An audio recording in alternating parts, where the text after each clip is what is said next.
Good evening, everyone. I am Momita Pal. I welcome you to the Stories of Floods and Displacement under TMYS Review, September 2021. We are calling for submissions of stories, essays, and poems as a part of our project. Today, we are honored to have author Elizabeth Raum with us talking to Deyasini Roy. Elizabeth Raum is a teacher, librarian, and writer who has published more than 150 books for young readers. Several of those books focus on extreme weather, including four that are specifically about surviving floods. Although she lives in Fargo, North Dakota, USA, 1500 miles from the ocean, river flooding occurs almost every spring when the snow melts. She has witnessed devastating floods in that region, as well as having interviewed people around the world who survived life changing floods during their childhoods.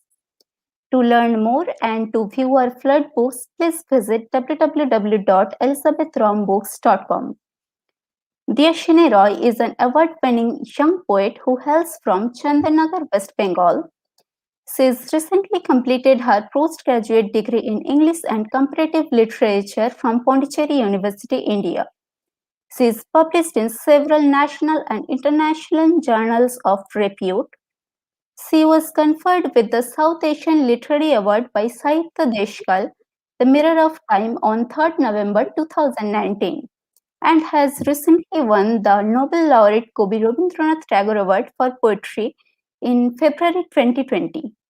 A very warm welcome to you, ma'am, and Deyasini.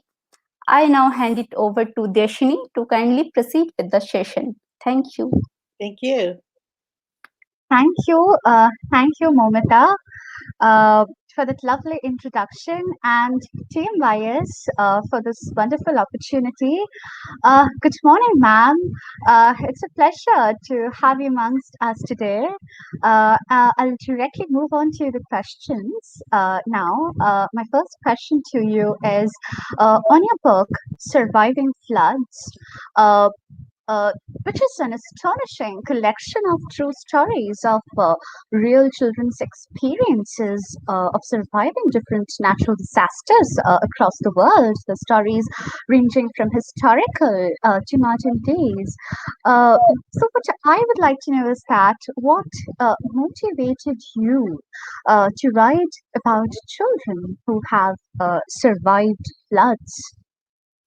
Well, it's a pleasure to be here with you today. So thank you for inviting me. I thought I might tell you a little bit about why I write books for children in the first place. First of all, I want to promote reading and literacy because we can't expect children to go on and learn more in-depth information until they've mastered the basics of reading. Reading is such an essential skill. And when I was a teacher, I found that the children who didn't read well had difficulty in all their topics. So I want to write books that children will enjoy and that will encourage them to keep reading. Second, I want to provide books that provide reliable and accurate information. A topic like floods is very complicated, and I think children need to understand the basics before they can move on to thinking more deeply as adults or even as teenagers about the problems and ramifications of flooding. And third, I want to encourage children's imagination. It seems to me that we develop our imagination, and doing that, we begin to feel empathy for other people. And one of the greatest ways to feel that is to read stories, and true stories as well as fictional stories that help us connect with a real person. Whether, well, even an unreal person, a fictional person, but we begin to see their struggles and we come to better understand both the problem and the solution. So this are floods, what causes floods. But then I've gone on to find these stories of children who actually survived floods during their childhood. And as you mentioned, some of the stories are quite old. The first one is a girl in 1889 in America when a dam above the village broke, and the village was flooded. Mhm. The point of that story is she survived despite how difficult the problem was. The second story is about a boy in England. Now, that was in 1953, and I was able to interview him. He was in his 70s at the time, and he had such vivid memories of that experience. Mhm. My understanding of memory is that moments that are traumatic or emotional are the moments we remember best. And so this flood experience that he had at age 7 was something he remembered and could talk about with great precision and detail. He remembered when the North Sea flooded, a storm drove the water onto the land, and his parents woke him in the middle of the night and took him up onto the roof. And the family waited on the roof through the night until rescuers were able to come in a boat and carry them to dry land. Now, when children read that, they have the excitement of this story, but they also have the hope in seeing that he was rescued and that adults were there to help. The third story was another river flooding here in the American Midwest. And in that story, the girl I interviewed, who was 8 at the time, was a teenager when I spoke with her. And she remembered all the details of the flood, of course. She also remembered people coming to help after the flood. And so the support of people helping with the cleanup, because everything was extremely messy and destroyed, is something that she recalled and gave her hope and encouraged her to help other people should that happen. And the final story takes place in Bangladesh in 2007. And we have a map because a lot of children won't know where that is. And this little girl, Mosa Rita, was 7 years old when the flooding came. And this is seasonal flooding caused by the monsoon rains and the melting snows. Bangladesh is a very low-lying country, so these floods occur every season. And she was unable to attend school, as were other children during the flood. But her story ends with a delightful man named Mohammed Rezwan, who came up with a new idea. He came up with the idea of creating schools on boats so that children can attend school even when the waters are high. And the boats are set up with classrooms, books, and technology. So here's another example of someone who's found a way to help. And the intent is that the stories make a connection for the reader with that particular person, go through the experience with them through the story, and then see how others have come to help and made sure that they survived and their life became better. Thank you. Thank you so much, ma'am. Yeah, so my next question to you would be how does a book like this benefit young readers and uh, kind of lead them to think in different ways about natural disasters or raise their concern for the environment? Does this book empower children in other ways too? I think children are naturally empathic. They feel for others. You see that even when little tiny children, a baby might be crying and the baby next to him begins to cry or reaches out to pat his back. Children are empathic, and stories help children develop a connection. I think stories are so powerful. And in these books, I've tried to use the stories of children for other children to relate to. But let's think about it for a minute. We've told stories from the beginning of time, whether we sat around a campfire or joined others for a meal. It's stories that connected us to people in the past, people in the present, and even thinking about the future. We have science fiction stories. So the fact that this book is full of stories of children who experienced a flood, managed to overcome it personally, and then saw how others helped, I think that gives children the energy to do the same. It happens that I wrote 3 of these books. One is about surviving tornadoes or cyclones with the same idea with stories, and the other is surviving hurricanes or typhoons. And in all 3 books, I was able to interview children or do research to find real people who had experienced this particular kind of natural disaster. And I've found here in Fargo, North Dakota, where our river floods frequently, children are eager to help. They go fill sandbags, they help build dikes, they're helping clean up, even at a relatively young age of 8 or 9 or 10. So I think reading about it is another way to encourage kids, but I think seeing adults offering help is also encouraging. Okay, thank you. Thank you so much, ma'am. Moving on to my next question.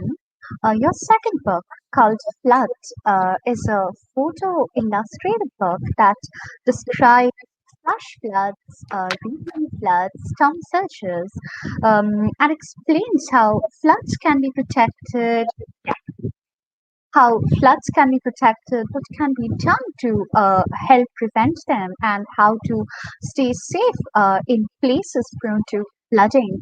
If you could offer us a little insight into the role of visual aspects and illustrations in sensitizing the young readers, how do children respond to these? Well, those are wonderful questions. In this book, we use a lot of visuals.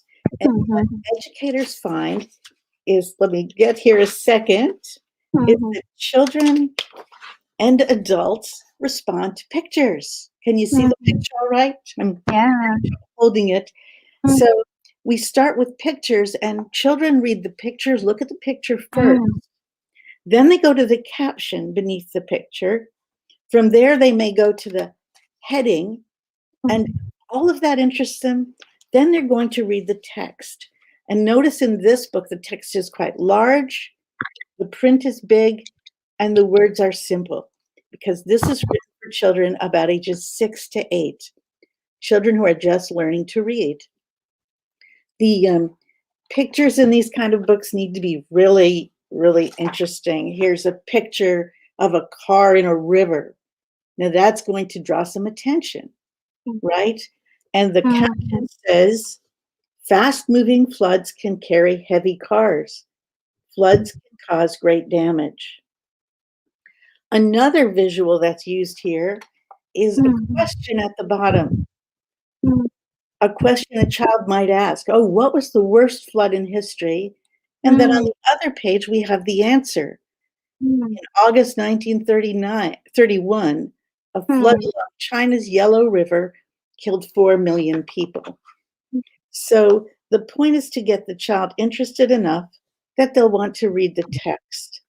So this is both about learning to read and learning about floods at the same time. But the graphics do play a big role. In the first book that we talked about, Surviving Floods, as I mentioned, we have maps, because older children are ready to look at maps and begin to see where in the world something is. Now, in terms of what a child can do, there's very little that a 6-year-old can do to fight a flood or prevent a flood. But the more they learn about floods at that age, the more interested they'll become. And when they're older, they can take a more active role. Now, I do talk a lot about their own safety, because one thing they can do is to be safe during a flood. So I suggest in this book that one way they can help is to listen to the weather reports, and so be prepared. The other thing they can do, of course, is to follow the advice that's given to them. And for instance, in the US, a common saying when there's a road flooded is turn around, don't drown, so that people don't walk through the flooded water or worse yet, drive a car through the flooded water. They're both dangerous things, here at least. And so we put that notice in the book.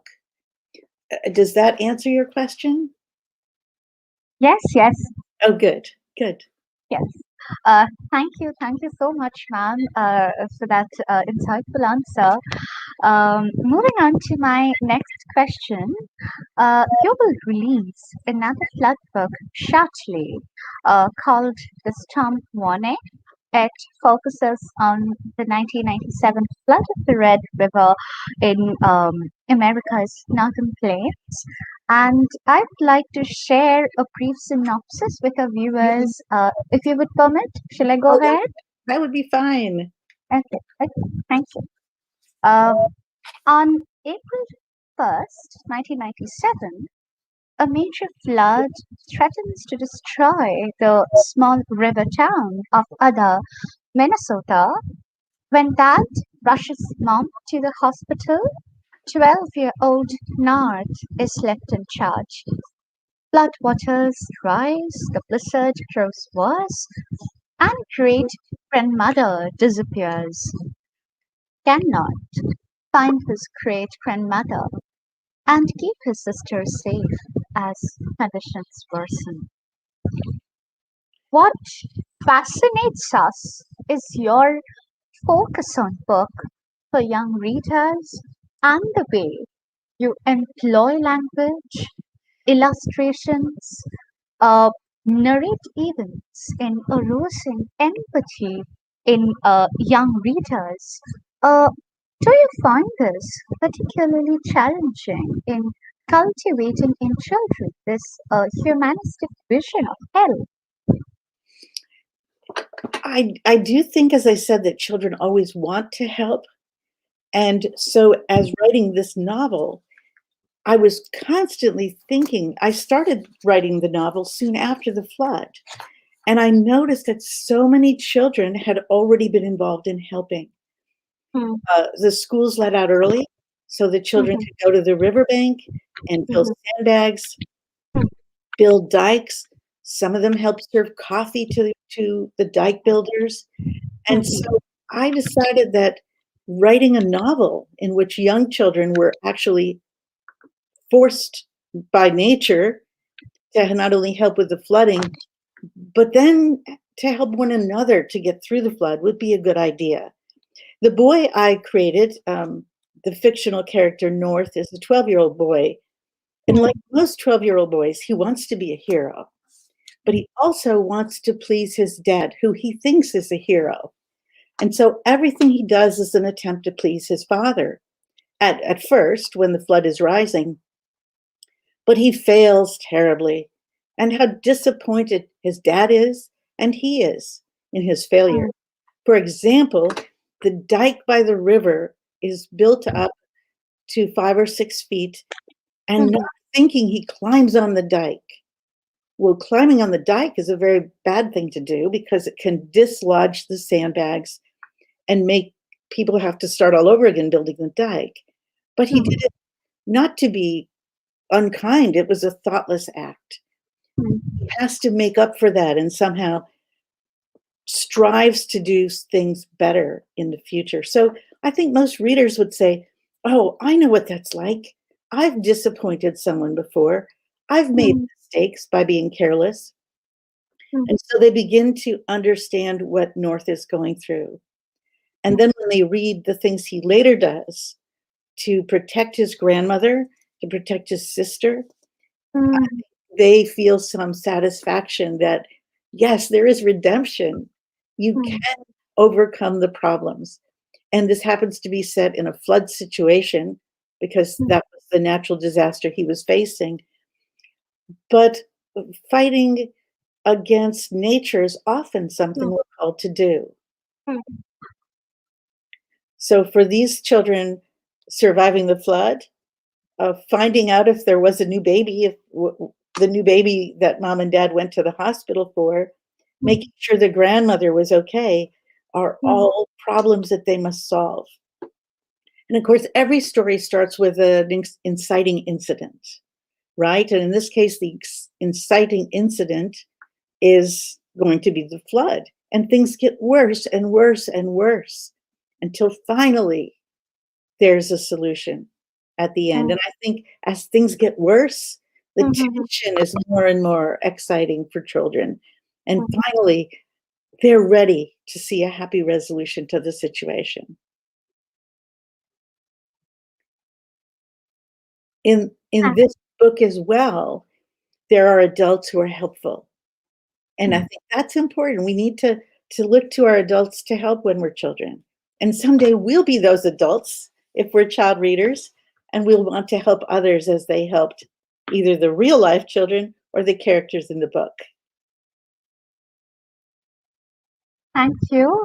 Thank you so much, ma'am, for that wonderful answer. Moving on to my next question. Over the years, you have worked as a middle school and high school English teacher, an elementary school librarian, and a college library director. Uh, so, if you could tell us what a library is today. Is it a mere physical space meant for silent reading? What is the role of a library today in developing the environmental footprints of sensitivity in young readers and for curating critical insights for global learning? Another wonderful question. Thank you. Thank Um, I see the library as being a repository of resources of all kinds. And librarians, when they choose books for readers, should choose a wide variety of books. Um, Certainly books dealing with natural disasters and floods, but fiction and nonfiction and all sorts of different kinds of materials. Libraries are a repository of books. you. They're also providing technical possibilities too. Many of our libraries have computers and computer resources. They have online databases, so even from home, even when the libraries are closed because of COVID, we can click in on our computers and get to those resources. It seems to me that the value of a library is to provide accurate information in nonfiction books and engrossing and enticing stories in fiction books. Ideally, we have a wide range so that everyone feels there's something for them at the library. Does that fit with your vision of libraries?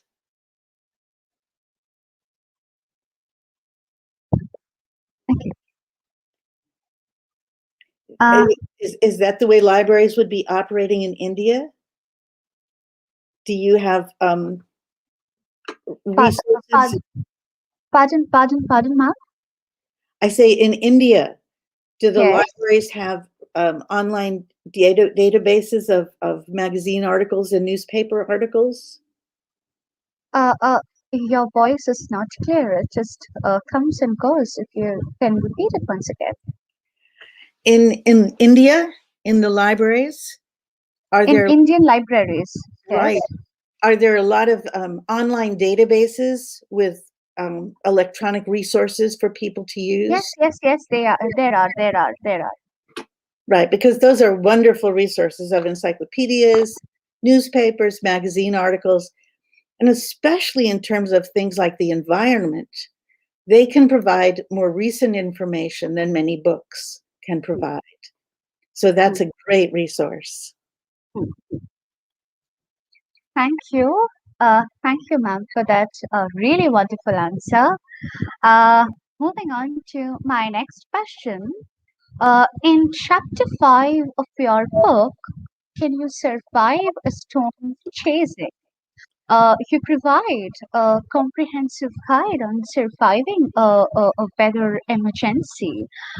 Do you really think that by creating this uh, awareness in children would also contribute to a holistic vision that recognizes the dualism in flooding, that floods causes rampant destruction to every ecosystem may be considered a curse, but it also comes back as a blessing multiplied, and that is by restoring humanity and in other environmental ways. So, could you please talk a bit on that? Well, interestingly, the book that would deal most with that would be the Surviving Floods book. So Mhm. let me take a second to go back to that book. On the last page of that book, I talk about things like saving forests and wetlands. Mhm. Um, it's a little hard to hold it up. Mhm. You're absolutely right. Mhm. Clearly, floods provide all kinds of benefits to the land itself. But now that Mhm. we've built so many cities and villages on the riverbanks, there's less place for the water to go. And saving forests and providing outlets for that water is a wonderful thing. Mhm. However, my books tend not to deal with that as much, the benefits Mhm. of floods, as with simply what is a flood and how do we deal with floods when they occur in terms of surviving. I think Mhm. there are wonderful books out there about environmental awareness and ecology that probably deal with that more in depth than these particular books.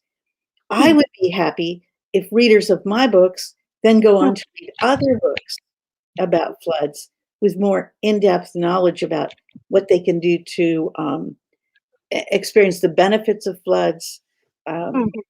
to perhaps prevent floods by creating wetland areas. Um, but that's not really the purpose of these particular books. Now, the book you mentioned, Storm Chasing, Mhm. here is a Mhm. different kind of book. It's an interactive novel. Yeah. Are you familiar with interactive novels? Let me explain a little bit for Mhm. people who may not be familiar. An Mhm. interactive novel is a way to make the reader involved. Mhm. Unlike most books, which are written in the third person or the first person, this is Mhm. written in the second person to you, the reader. And the first chapter talks about a scenario that you, the reader, is involved in. You, the reader, in Mhm. this case, are pretending to be a college student, and you're going to spend your summer doing some work with the weather. In the chapter on flood, which has also lots of graphics, the reader learns about a flood situation where he joins a community emergency response team. And he learns a little bit about that, how the National Weather Service in the US would alert people to floods, that there's suddenly a storm and they're worrying about a flood. And then on this page, there's not all that much text section because readers, especially reluctant readers, read just a little bit. And then in this book, they make a choice. So our last paragraph says, the phone rings. It's Aunt Jean. She lives in Big River Mobile Home Park on the banks of Big River. I'm getting nervous, she says. The river is rising. The police say I may have to evacuate, but I can't find my cat, Ruby. Will you help me? And you is the character, but also the reader. You hesitate. You're worried about your brother, Dan. He's camping at Hazard State Park near Big River Dam. If there's a flood, Dan could also be in danger. And then on this page, our reader now has a choice. Our Mhm. reader can go to help Aunt Jean find the cat or can warn Dan at the campground. If the reader decides to help Aunt Jean, he will turn to page 79. If the reader decides to go help his brother Dan, he will turn to page 81, and the story will continue there. So this is interactive. Your reader is actually making decisions. And as the reader makes a decision, the story changes. Mhm. One thing happens if he helps Aunt Jean, and sure enough, there'll be another choice to make. In fact, in this section, there are choices if you read this page, different choices if you've chosen this page. Then you can go back and make a different decision and see what would have happened. Throughout the story, I try to find or try to highlight options that will help the victims of floods to survive in these cases. So if you go help Aunt Jean find the cat, you're going to say, we'll do the best we can to find the cat, but Aunt Jean, we need to leave. It's dangerous. Do you stay or do you leave? If you go to the campground, your brother wants to stay. Do you urge him to leave or do you get him to your car? Do you say, well, we'll stay a little longer? So young readers that way are more invested in the story and they can make a choice. There are some hints again at the back of this book for what you should be doing in these cases to survive. There's even a survival quiz, and then options to read more and go to different internet sites. Because ideally, you read one book, you get interested, you want to learn more. Yeah. So that's True. always true. We always give suggestions if we can about what you could read now to learn even more. Mm-hmm. Absolutely. Thank you, ma'am, for that wonderful answer. Okay, so this is my last question. Since you were talking about this book, Can You Survive Storm Chasing, which happens to be a kind of, an interactive survival adventure novel. In that regard, I would like to ask you, you have written 4 books specifically focusing on flood narratives, and they are slightly different in approach. For instance, the Surviving Floods is a narrative nonfiction for readers aged 8 to 12. Your book Flood is both a narrative nonfiction and an expository nonfiction for younger readers, yes, 6 to 8. Can You Survive Storm Chasing, just as you have mentioned, is an interactive survival adventure novel.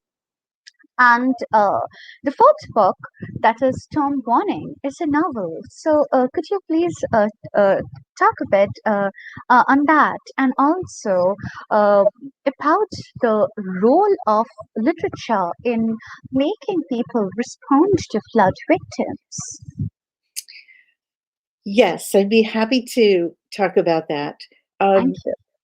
I have written, I guess, about 160 books, and I find different kinds of books appeal to different readers.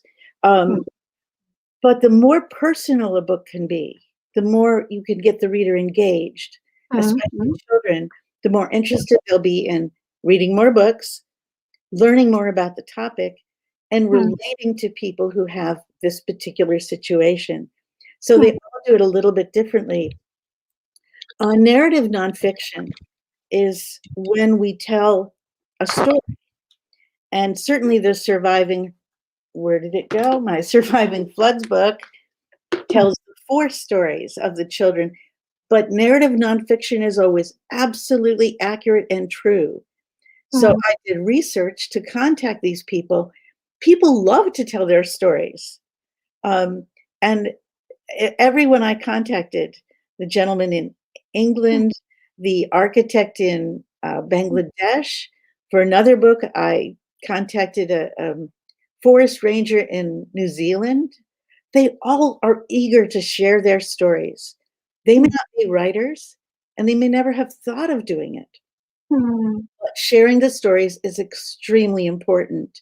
And it's through stories that we often develop that empathy and feeling for one another. So that's extremely important to me. In the book Flood, I also talked about floods around the world. It seems to me that we need to realize that whatever's happening in our little area is just one aspect of something like a flood.